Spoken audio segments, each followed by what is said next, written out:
Hello everyone, welcome to William and the Magic Box. Today on our show, we are going to have Mike. Mike is from Florida in the USA. So let's see what Mike has to say. Enjoy the interview. So hello Mike, how are you? I'm good. Good to see you, William, and good to be here. Yes, thanks so much for taking the time for the interview today. Thank you. I'm happy to be here and happy to speak with you and your audience. Amazing. So tell me, how's your weekend going so far? So far, pretty good. I'm here in Jacksonville, Florida. The weather's nice, which is always helpful, and things are good.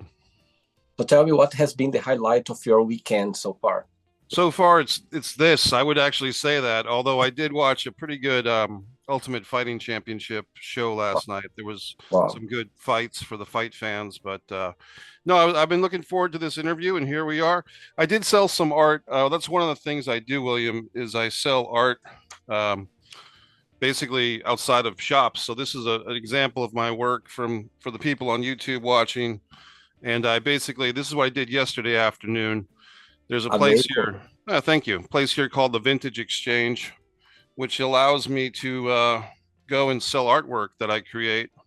So, Wow, that's what I did yesterday afternoon, and the weather was nice, so that was helpful.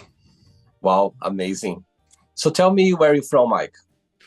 I live in Jacksonville, Florida now since 2019. I moved here. I Uh-huh. was born in a town called Arlington, Virginia, which is probably best known for the Arlington National Cemetery. That's where the war veterans are buried in the United States. And the singer Jim Morrison of the Doors was born in Arlington. I lived in Greensboro, North Carolina briefly. I lived in Rhode Island for a long time. And here I am in Florida at this time. Besides the weather, what's the biggest joy of waking up in Florida every morning? Just having stuff to do. I'm happy that I have projects that I'm working on, and if nothing else, the default for me is just to go and bring my canvas and my acrylic paint markers and go to a coffee house or something and paint some paintings, which each one of those takes about an hour or so, maybe less, maybe more. But just the fact that the weather is conducive to doing stuff, I would say. Amazing. Okay, let's start the interview talking about your career as an artist. I know you're an actor, you're a producer, screenwriter. My God, you do a lot as an artist, a painter as well. So tell me, walk me through a little bit more about your career, how everything started. That's a good question. I got into Screen Actors Guild for one thing back in 2005. There was a Wesley Snipes movie directed by Mario Van Peebles that came to Providence, Rhode Island at the time. There was a couple of roles that were left open for local actors in Rhode Island, and I auditioned and got one of them. And there's an actress named Sybil Shepherd. She was on a show called Moonlighting. She had her own sitcom called Sybil in the 90s. She actually dated Elvis Presley for a while when she was younger, and Oh, I ended up playing her son.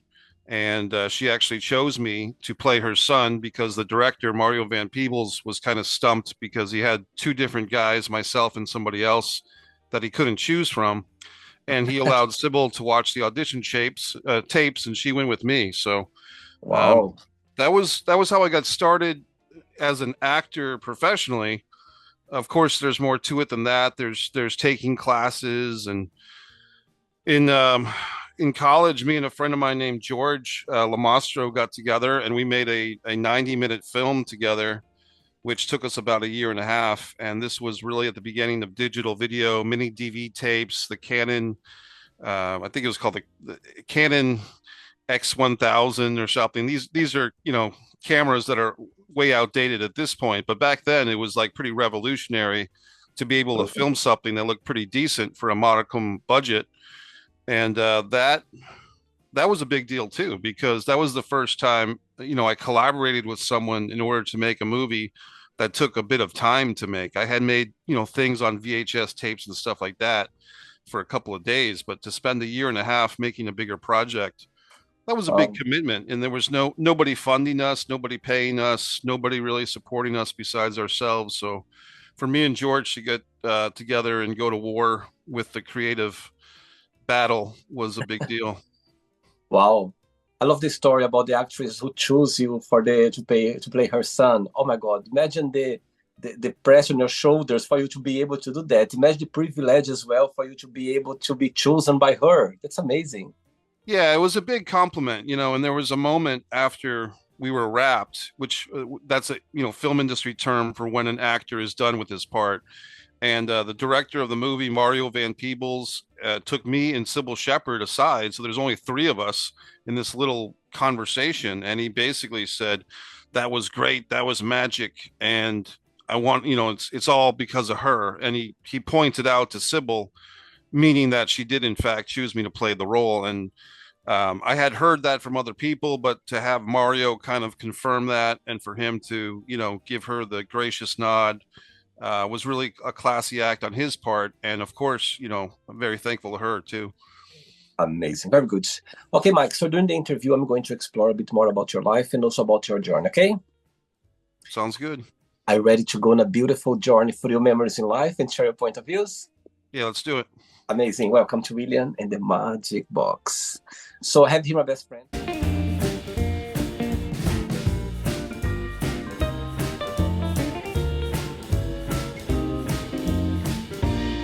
Run from questions. So what I'm going to do, I'm just going to play a song just for us to relax before the first question, okay?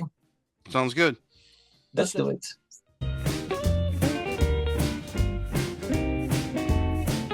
Right, before I start the interview, during the journey, if it comes up a question that you don't want to talk about or you don't want to answer, always can change, okay?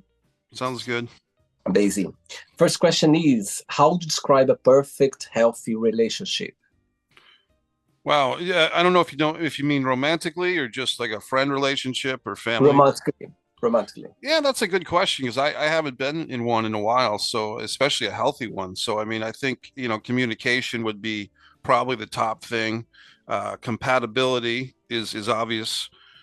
Chemistry, um, keeping it exciting, keeping it sexy, keeping it provoking. I think a lot of based on what I've seen, a lot of long-term relationships hit those ruts, and you kind of feel bad for these people because they get into a pattern of behavior where they start to separate from each other. And people naturally find new interests in life and new hobbies and things. But if your spouse is not particularly supportive or even interested in what you're doing, I can see where that would drive people crazy. So I guess what I would say is a relationship that was healthy is if the two people are willing to take on new interests and new hobbies and also on a very practical level, William, if they're going to have kids, they should make that decision before they get married, I would think. But Totally. I've seen very close to home because very good friends of mine have been married and had kids with their spouse, but they kind of didn't really want to, and they felt pressure to do that either from the other spouse or from society. And Yeah. it's not a good thing, I mean, having a pet, having a cat or a dog is a big responsibility, let alone having children. So I think I guess it goes back to communication, like you really have to put some of those things on the table, especially if you're going to do the big step of marriage, I think. How did you and your spouse met for the very first time? I don't have a spouse right now. I Oh, you don't. are. I thought you were in a relationship right now, so you're single No, right no, I'm for any women in Jacksonville, Florida, I am available or close to it. I'm willing to drive too. So, but no, I don't speak from an experience right now. Just from people that I know that have done that. They've gone into a relationship. They didn't have the kids decision, and then they went ahead and had kids, and then there's some resentment or some lack of enthusiasm. Let's put it that way. So and a woman to connect with you. What's something about her that gets your attention straight away? I mean, to be, very surface level, obviously there's physical attraction, but also I'm attracted to a smart woman. I'm attracted to intellectual women, women that either are involved with a business or they have a creative job or they have just a career that they're passionate about. So, and also it's, not to play gender roles too much, but sometimes it's hard to find women with a sense of humor, or at least a quirky or curious sense of humor. And some Right. women, I think, maybe it's society doesn't allow women to be funny or doesn't encourage them to be funny. But finding a woman that's funny or at least appreciates humor is always good too. Who was your first crush? There was this people might be able to relate to this. There was a TV show called The Facts of Life, which was in the late 70s or 80s, and I used to watch the reruns. And the snob Blair Warner was this blonde girl that I always had a crush on. You know, that I don't know if anyone remembers that show, but the actress is named Lisa Wichelle, and she's still alive. But I think that was my first crush that people could probably relate to. Wow, amazing, very good. Next question, let's do it. Sure. Okay, Mike, next question for you is, do you have a unique ability that you think no one has or you never met before? I feel like I can write pretty well. That's one of the things that I can talk about. Fight or Play Basketball is my novel that's available on Amazon. That's my picture on the back cover. Wow. I've just been working on a TV series script, A Distance from Avalon, and we have plans to potentially film a pilot later this year.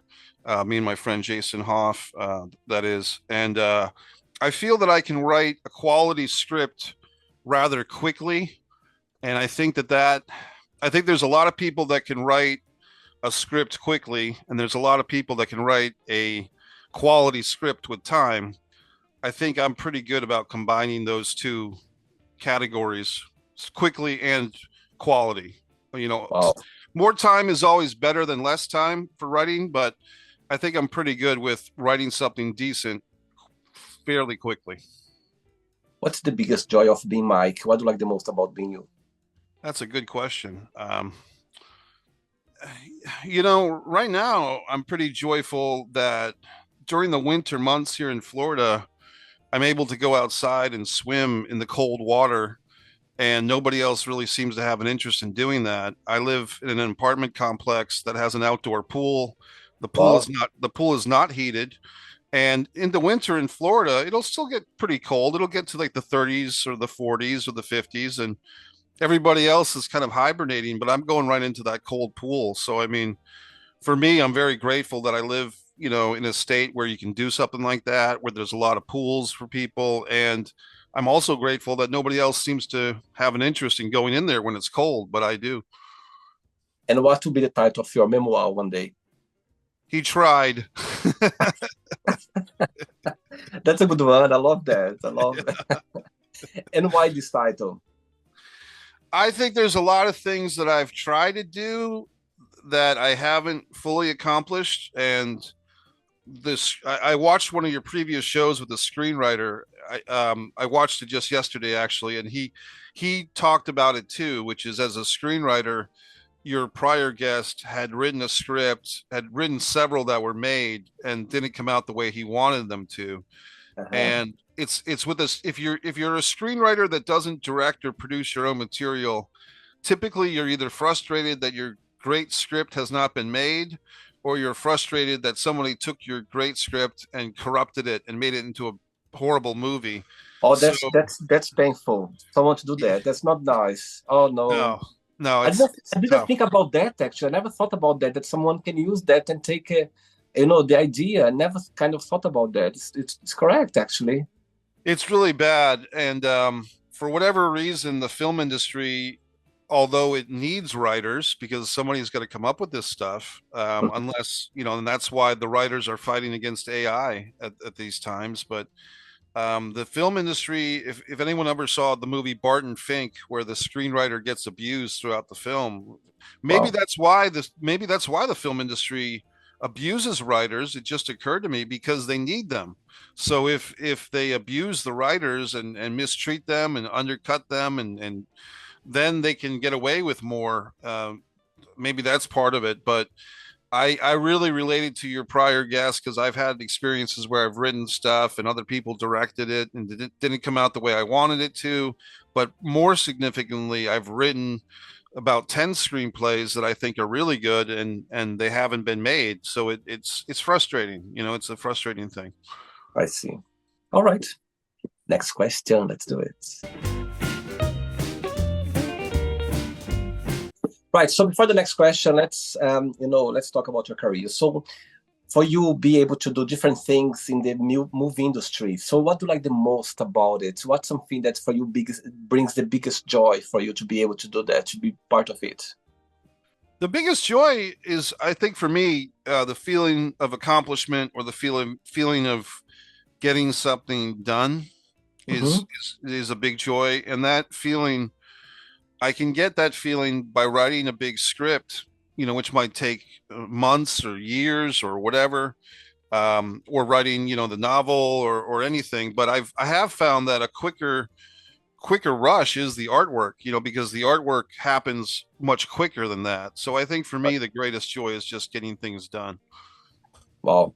And tell me something, Mike, the movie industry in the US, when I think about movies, people think like about LA or New York, New York City. But nowadays, I think with social media, there are a lot of opportunities everywhere. How do you see, your career based in your experience, you in Florida? Do you feel like there's a lot of opportunities over there, or sometimes you need to, connect with people from the other states? How does it work for you in your experience? Well, I have to give credit to my friends up in Rhode Island. My buddy Tommy DiNucci and his associates. They have given me more work than anybody else, and they're up in Rhode Island. So I mean, Oh, if and that's, for those that don't know, that's about a 15-hour or 20-hour drive from Florida to Rhode Island.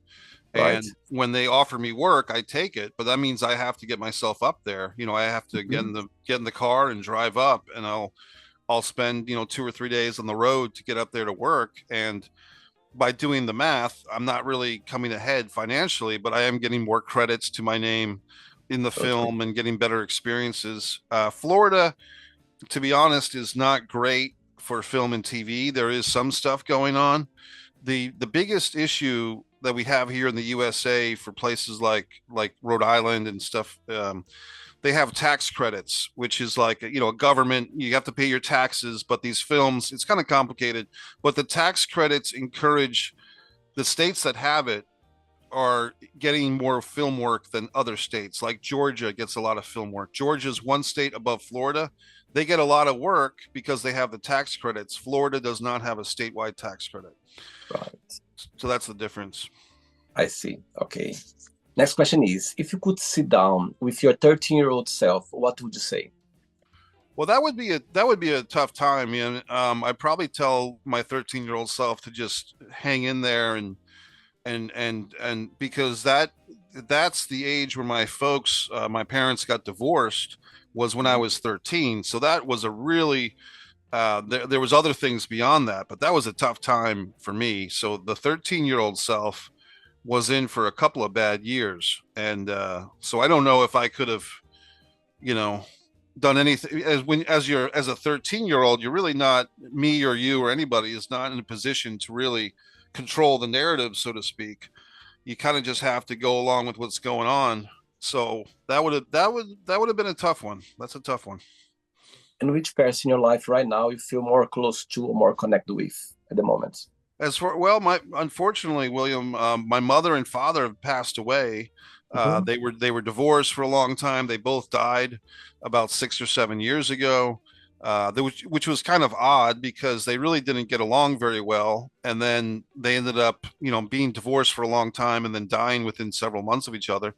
I do have a stepmother that's still alive, and so we get along pretty well. I saw her in March, so I guess she kind of wins by default. Well, okay, she's watching this interview right now and you have a moment and opportunity to send her a message. What would you say? She's watching. Oh, hi Rita, how you doing? And thanks for checking in. And she might actually watch, because she's the type of person that would actually watch the show. Oh, I'm losing you a Oh, little bit there. Okay. Oh, sweet. okay. Yep. Yeah, I can see you. Amazing. Yeah, I think some people in our lives, they come into our lives and somehow we have a good connection. There is always a bond there, for sure. Yeah. Amazing. Next question, ready? Sure. Let's do it. Next one. Hey, Mike from Florida. Is that a dream you always had? Is there a dream I've always had? Sure. I've always wanted to. I guess I've always wanted to win. Not always, but for a long time, wanted to win an Academy Award. For something, for screenwriting, or for a film, or for acting. Wow. So I mean, there's still time. Although time is always running, but that would still be nice. Wow. And what's the meaning of life for you when you think about life? Oh man, I think that's a good one. I think that's a question for me. It's about leaving a legacy behind. Mhm. And I don't think that's the answer for everybody. But I think for me, because I don't have kids, the only legacy I'm going to leave is stuff like my book or my artwork or whatever, whatever I can leave in a tangible way for people to remember me or remember my name. Even the YouTube videos, like yourself, I had a YouTube presence. Mike Uh-huh. Messier stuff is the channel now, but just leaving behind something so that you're not totally into the ether when you're gone, as far as the life goes. I like that. It's true.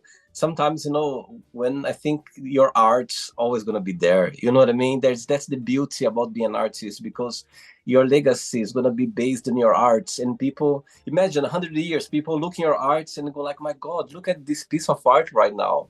You know what I mean? So I think Yeah. that's a great it's a great way of thinking as well, for sure. Cool. Yep.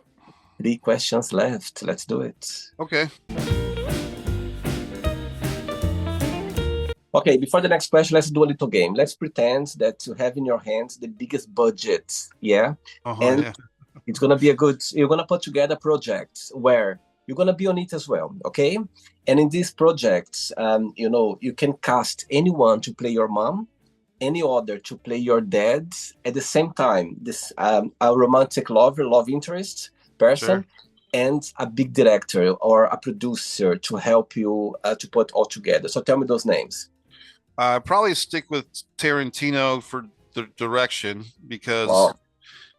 I would say Spike Lee, but I think Tarantino gets more money for his movies. My mother would have hated this answer, but are you familiar with Roseanne Barr, or Roseanne Arnold, the comedian? No? Roseanne is a famous woman here in the USA. She had her own sitcom called Roseanne Okay. in the 80s and 90s. So I would go for her as the mom. My dad, that's a tough one, but I'll go with Nick Nolte for now. Wow. And let's see. Oh, the love interest. Um, wow, that's a good question. But I have to. The first, my favorite actress is Nicole Kidman. Wow. I think I would probably make her the love interest, but that's kind of, if I'm playing myself, then she would be the love interest. But I love that. I love yeah, Nicole Kidman. It's so fun because when I watch her movies, she always makes me believe that it's somebody else. You know what I yeah, mean? I yeah, see her, I know it's her, but for some reason she has this power that she makes me believe that it's some another person there. It's interesting, Nicole Kidman when I see her in the movies. yes. Okay, so let's now that the question is gonna be a bit tougher now. Let's pretend that all of them they are still with us here, okay? Okay. One day you're gonna wake up in the morning having 4 missed calls on your phone from those 4 people just mentioned right now. Nicole Kidman, Tarantino, your dad, the actor, and the actress as well. Which one you're gonna call back straight away? Which one you're gonna send a message? I call you back later, and the other two you just ignore them for now. Well, you got to call Nicole back, and you gotta hope that if you tell Tarantino you'll call him back later, you have to hope that he'll actually care. But you got to call Nicole right away. I mean, Oh my God. I that's would do the that's same as well, for sure. It's not every day that you have a missed call from Nicole Kidman. You know what I no, mean? no. No. She's not going to wait around. You got to call her back. Next question is tell us about your guilty pleasure. I like ice cream. I mean, I don't know if that's where you're headed with that, but I try to eat. I end up, let's put it this way, I end up eating an ice cream sandwich or a milkshake pretty much every day, whether that's for good or bad. Probably for the bad, but I mean, it does have calcium in it, which is supposed to be good for you. So I just like ice cream. And tell me something that you cannot eat at all, or you don't like to eat at all. There is a food or something that you don't like? Um, Anchovies is a common answer over here because that used to be a pizza topping. It's kind of faded I out. love it. I love it. You love anchovies? Maybe that's why I said it because I've only had them once and they weren't that bad, but I know that they're very salty, at least here in the USA. Maybe they're better where you are. Oh no, I like salty. All right, I'll send you some. Amazing. Two questions left. Let's do Sure. it. Right. Before the next question, let's talk about your career as a screenwriter. So tell me, what's the big inspiration for you to write, to put all in on paper? That's a good question. A lot of it is just the driving, feeling like you're compelled to tell a story. Mhm. And it's tough because when I first started screenwriting about 15 years ago, I read in a book that said it mentioned a screenwriter who had a complaint. This was not me, it was somebody else. That Mhm. a good screenwriter will end up with 20 screenplays on the shelf, and maybe one or two will have been made. And when I read that quote, William, I was like, man, I'm not going to be that guy. I'm not going to be a guy with 20 screenplays on the shelf and one or two. And now, 15 years later, I've got 20 screenplays on the shelf and one or two made. I mean, I am happy with the ones that I've written. There's a film that I wrote. I was the lead writer of a team of writers on The Manor. It's a horror film, and Lionsgate distributed it. So I mean, as far as like the cosmetics, that was successful, but there was also a lot of lessons there too. Um, so I mean, I just got myself totally distracted, but um, yeah, go ahead. I don't know if I answered the question right or not, but I mean, You did, yeah. It's yeah, about inspiration for you to write your, it yeah. it feels Yeah, like being compelled, like you have to, is how I would answer that. Yeah. totally. Next question is, if you won the lottery, what will be your first big splurge? Oh, well, then I would fund a movie. I mean, I really would because I feel like physically, I have a decent enough, I have a really good vehicle now. I have a place to live. I mean, I might upgrade where I'm living. That would probably be a thing. But honestly, the thing that comes to mind is making a movie, with a Oh, big payoff. Yeah, that comes to mind pretty quickly. amazing. Last question, ready? Sure. Let's do it. Last one. Before the last question, Mike, you showed me a little bit more in your arts in the beginning, piece of your arts. I can see in your back a few pieces of your arts as well. Yep. Tough question. If you could choose one for any reason, doesn't need to be your best one, but there is, if you could choose anyone, that's one I can see behind you, or the ones you showed me already. For some reason, if you could choose one of them, not as your favorite, but for some reason there is something behind that you appreciate a lot. Which one that would be? It would probably be this one right here. I can bring it in closer if you want. Yes. Just give me a second. So I feel like this one is a relatively recent, maybe 4 or 5 months ago. Uh-huh. I feel like this one's pretty powerful, and Why is that? Why? well, I think people see it and it's there, but it's also open to interpretation because you can see it could be a male, it could be a female character. Um, the eyes are kind of in such a way that you can look at it and think that the character or the person is wondering or thinking or philosophizing or they're afraid or You they're know what? The determined. the interesting thing about it, as soon as you showed closer, do you know what? Something related. I could see something about Pablo Picasso there as well. There's something about it. You know what I mean? The Yeah. colors of the no. I was like, oh, it's very similar to Pablo Picasso. Art, the way he painting. Amazing. Oh my God, it's Thanks. quite big. It's a quite huge the frame. I thought was on the back. It looks very very small, but as soon as you took it, it's a big picture. This is I think the size is 9 by 11, 9 inches by 11 inches. So Wow. it's When when it's posted on the wall, it looks a bit smaller. It's interesting. Wow. Well, it's because the ones that are near it are 11 by 14 for the I, most part, so it's a little bit smaller than the ones I up there. see. I Yeah, see. Amazing. All right. Okay. yeah. Last question for you is which season of the year you feel more connected with and why? I'm a big fall guy. Fall is September, October, November. And I would say even in Florida, I really love the winter here because nobody else really does. So that would be like December, January, February, March. The winter here in Florida is it's really comfortable for me because like Right. it's a little crisp and some days are cold and some days are warm, but I really enjoy it. And a lot of people in Florida kind of hibernate or they shut down and they're not as productive during the winter here. But for me, that's the best time of year. So I'd actually probably say winter now. Is your birthday around the fall or not? Your birthday or not? My birthday is December 5th. So my birthday is right in that, I guess they would call like early winter, the early part of winter. And Yes. Somebody yeah, told me once that we feel very connected with the season when you're born, and for me, it works perfectly because I love the autumn. And for me, my birthday is November, so it works very well. I love the nice. autumn. Amazing. There you Right, go. it's not the end yet. Let's play now the word association game. I'm going to say some words. Just tell me one word that comes to your mind. Quick thinking. One word for money. Cash, Fear. help, Family. lost, Life. death, Love. hate, Religion. organized, Sex. uh, fun, Politics. not fun.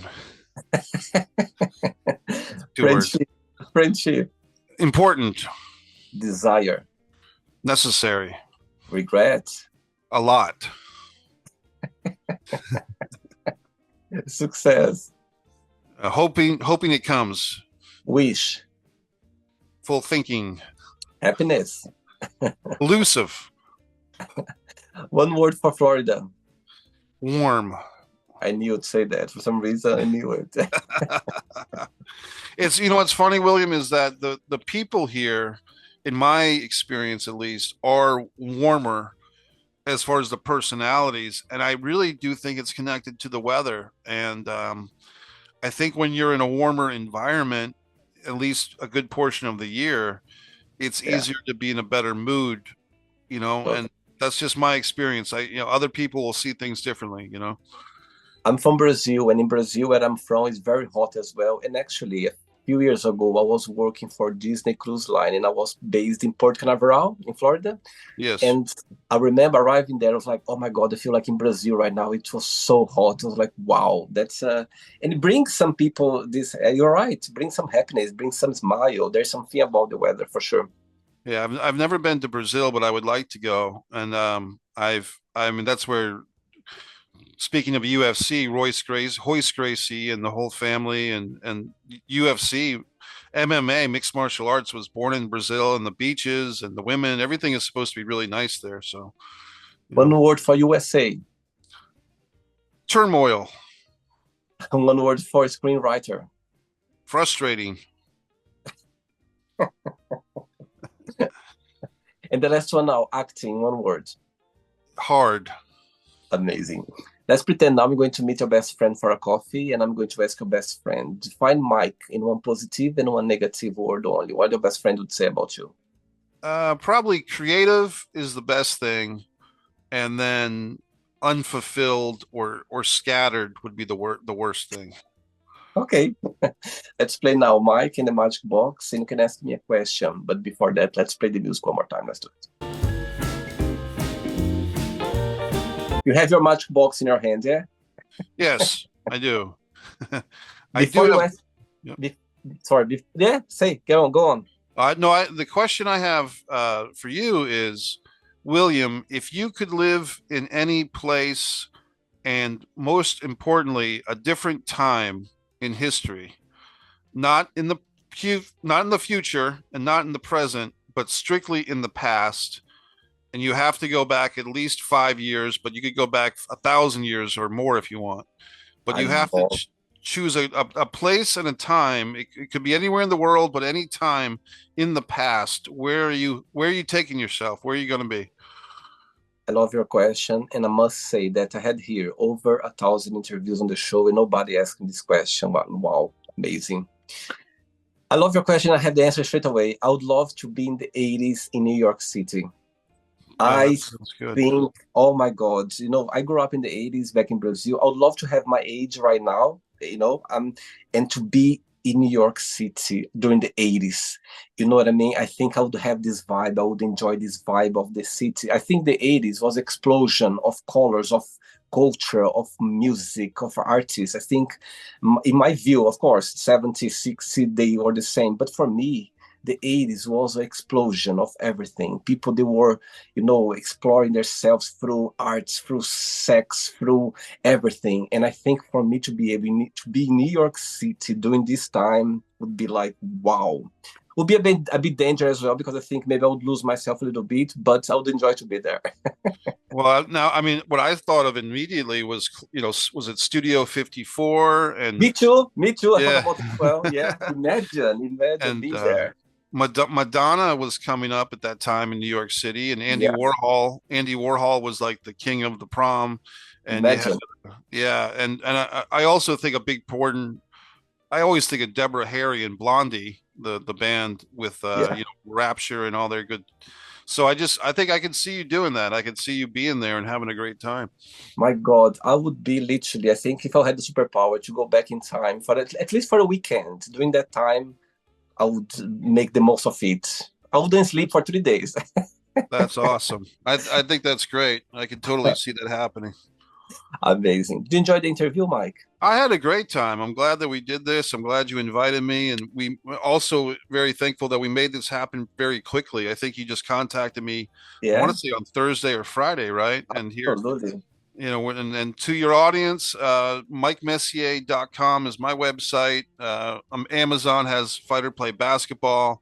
Yeah, Uh, those are the two things I would plug. A Distance from Avalon is the project I'm working on now, but if you go to MikeMessier.com, there's some promotional material, and then I sell art. So I really appreciate this, amazing. William, and I'll be sure and spread the word about your show because I think it's a lot of fun and you're doing something good here.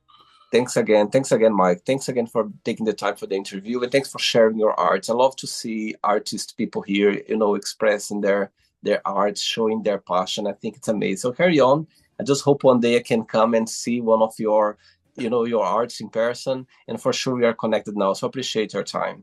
And Thank you, William. before you go, if you can share a positive message or anything that you live by. There's a quote. Your only limitation is yourself. Mm-hmm. And that I read from a guy named Roddy Piper, who was a professional wrestler and actor. He was in a movie called They Live, but the quote is, "Your only limitation is yourself," Wow. which I know that all the things I said about being a struggling filmmaker and artist and everything else, sometimes there are other obstacles, but as far as a limitation, it's really about you. Amazing. Very good. Thank you very much. Thanks again. Have a great day and keep in touch. Okay. It was a pleasure. Take Thank care. you.